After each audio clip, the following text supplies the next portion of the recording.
아침에 일어났는데 갑자기 한쪽 귀가 막 잘 안 들린다. 혹은 TV 소리가 평소보다 희미하게 막 들린다. 혹시 돌발성 난청이 아닐까라는 이런 의심을 한번 가져볼 필요가 있습니다. 이 돌발성 난청이 무엇인지, 그리고 왜 생기는지, 그리고 또 어떻게 치료하고 관리해야 하는지 알기 쉽게 설명해 드리도록 하겠습니다. 안녕하세요. 반갑습니다. 자연닥터 상원장입니다. 오늘은 돌발성 난청에 대한 질문이 들어왔네요.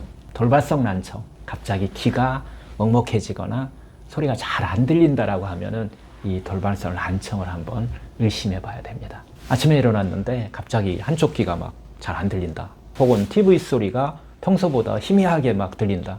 이런 증상들이 나타나면 혹시 돌발성 난청이 아닐까라는 이런 의심을 한번 가져볼 필요가 있습니다. 돌발성 난청은요, 누구한테나 찾아올 수 있어요. 그런데 제일 중요한 것은 이거 빠르게 대처해야 된다는 거예요.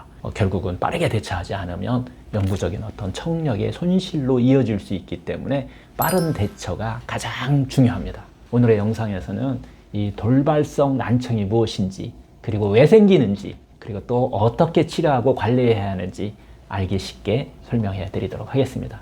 돌발성 난청은 말 그대로 갑작스럽게 청력이 저하되는 질환이에요. 주로 한쪽 귀에만 발생합니다. 수시간에서 또 며칠 사이 갑자기 청력이 급격히 떨어지는 것이 이게 특징이에요. 그래서 돌발성 난청의 주요 증상은 3가지 정도로 이렇게 요약할 수가 있는데요. 이 첫째는 갑작스러운 청력 저하가 기본입니다. 귀가 멍멍한 느낌이 있고 소리가 잘 안 들리는 상태로 시작되는 경우가 많아요. 두 번째는 기울림입니다. 갑자기 이명소리, 귀에서 소리가 나는 거죠. 삐 소리가 나건, 매미 오는 소리가 나건, 윙윙거리는 이런 소리가 들릴 수가 있어요. 이때도 한번 청력이 떨어지는지 유심히 한번 관찰하셔야 됩니다. 세 번째는 현기증과 함께 나타나는 경우가 있습니다. 심한 경우에는 균형 감각에 문제가 생겨서 어지러움증이 동반되기도 해요. 그러면서 청력이 떨어지면은 이것도 돌발성 난청일 가능성이 있습니다. 사실 이 돌발성 난청은 흔한 질병은 아니에요. 하지만 누구에게나 나타날 수 있기 때문에 항상 경각심을 가지고서 자기 자신을 한번 돌봐야 됩니다. 근데 이게요, 옛날보다 요즘에 좀 많아진 것 같아요. 옛날엔 정말 흔하지 않은 질병이었거든요. 근데 지금은 상당히 많은 질환 중에 하나다, 이렇게 좀 보여져요. 근데 제일 중요한 것은 어떤 병이든지 원인을 아는 것이 제일 중요합니다. 정확한 원인은 현대의학으로는 아직 완전히 밝혀지지 않았어요. 하지만 주요 원인으로 몇 가지를 이야기를 하고 있는데요. 첫 번째는 이 바이러스 감염입니다. 감기나 독감 바이러스가 귀 내부 쪽이에요. 여기에 영향을 주어서 청력을 급격히 떨어뜨릴 수가 있습니다. 두 번째는 혈액순환 장애입니다.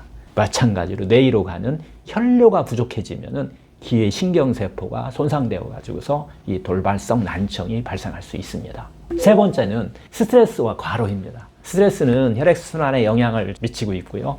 또 과도한 어떤 과로가 뇌의 건강을 악화시킬 수가 있다는 거예요. 네 번째는 면역체계 이상입니다. 자가면역 질환처럼 면역체계가 결국 뇌를, 귀에 있는 내부 기관들을 공격함으로 인해서 돌발성 난청을 만들 수 있다는 거예요. 다섯 번째는 이독성 약물이라고 우리가 표현하는데요.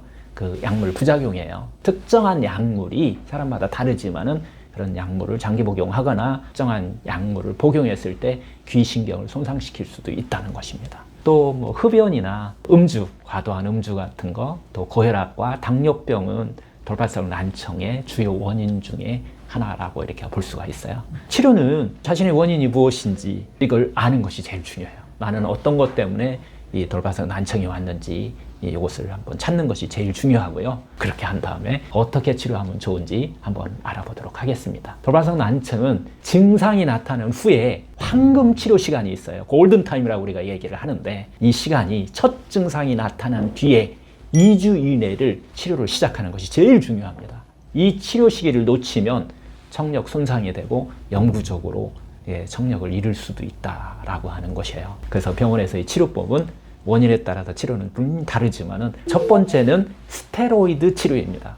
이 치료는 염증을 억제하고 귀 신경세포의 회복을 돕습니다. 두 번째는 혈액순환 개선제를 병원에서는 주어요. 혈액순환 장애가 원인일 경우 귀 속으로 들어가는 혈류를 개선하는 약물을 사용하기도 합니다. 세 번째는 고압 산소 치료입니다. 산소를 고압으로 공급해서 귀 내부로 산소를 충분히 전달해 주는 거예요. 특히 혈액순환 장애로 인한 난청인 경우는 효과가 있습니다. 그 다음에 이제 네 번째로 이 보청기와 재활치료입니다. 약물이나 이런 치료에도 정력이 잘 되지 않으면은 병원에서는 보청기나 청각 재활을 할 수 있도록 이런 조치를 취하게 되죠. 이렇게 네 가지 방법이 많이 병원에서 사용되는데요. 병원 치료 시에 반드시 알아줘야 될 점이 있는데요. 첫 번째는 치료 후에도 정기적인 어떤 검사를 좀 하셔가지고서 청력 검사를 받는 거예요. 계속 어떤 변화가 일어나는지 한번 체크하실 필요가 있다는 거고요.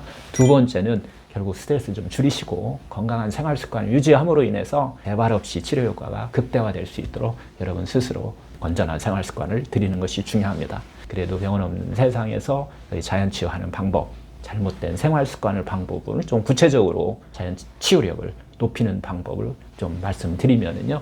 첫 번째, 정말 제일 중요합니다. 스트레스 관리입니다. 스트레스가 현대인들한테 상당히 많이 쌓이고 있기 때문에 이 돌발성 난청이라고 하는 이런 문제가 많이 발생하기 때문에 주요 원인 중에 하나가 스트레스 때문에 그렇다라고 하는 거예요. 그럼 어떻게 하면 될까요? 하루에 한 10분 정도씩 어떤 명상이나 마음을 좀 고요하게 하고 편하게 하는 이런 호흡법 같은 것을 아마 여러분들이 습득하는 것이 중요하십니다. 실천하는 것이 중요하다는 거예요.